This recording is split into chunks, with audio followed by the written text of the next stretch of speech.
Hello, Chemistry 10HH students. This is Mrs. Altman. We are on video number 17, Atoms, Molecules, and Ions, Part 4. Here are our objectives for today's video. Pause here.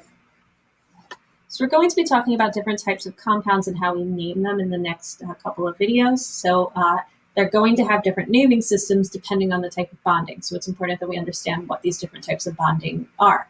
So the first is covalent bonding. This typically occurs between two nonmetals, and that is the sharing of electrons to form a bond.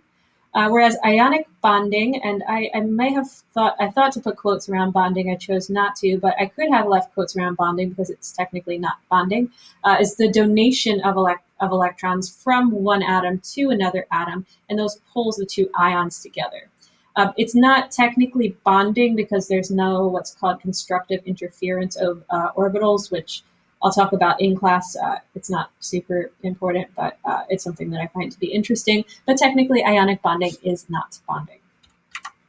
Pause here. So you just need to remember your common ion charges for this particular one.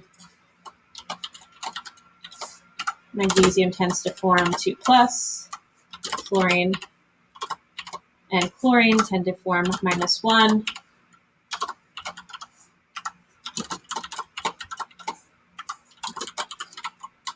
And then selenium tends to form -2.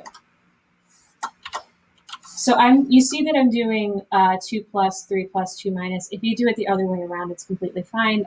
That being said, most chemists I know do the 2+ versus minus. So it's not that it's a strict requirement, but it's something that you may want to do. Pause here.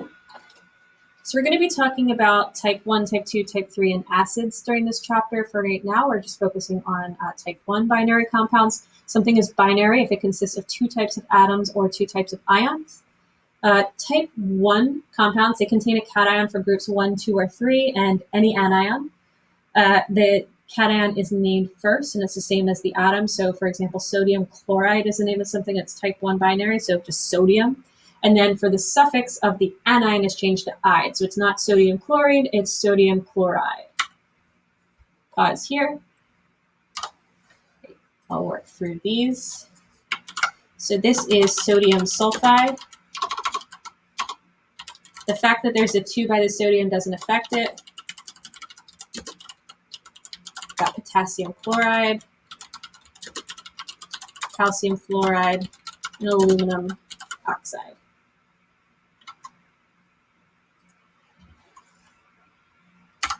Pause here.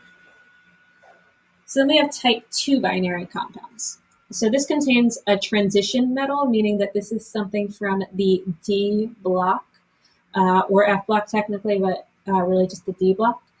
And then for the D block, they don't have known charges, so we specify what charge it is using Roman numerals. So for example, if we're working with iron with a 2+ charge, it will be iron 2, and then the anion is pretty much the same. It's changed to IDE.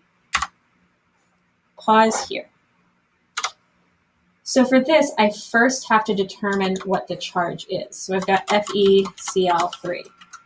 So because chlorine has a -1 charge normally, and I've got 3 of them, iron has to have a 3+ charge in order to balance, to have a balance of charge. So this will be iron 3 chloride. Then we've got mercury HgO here. Even though mercury, oh no, it isn't there. There are some exceptions like lead that we can consider to be transition metals. I'll talk about those in class though. So I'm trying to figure out what's the charge of mercury here. The way I figure it out, oxygen always has a 2- charge. Therefore, to balance out, mercury must have a 2+ charge, and this becomes mercury 2 oxide. And now I have Cu3P2.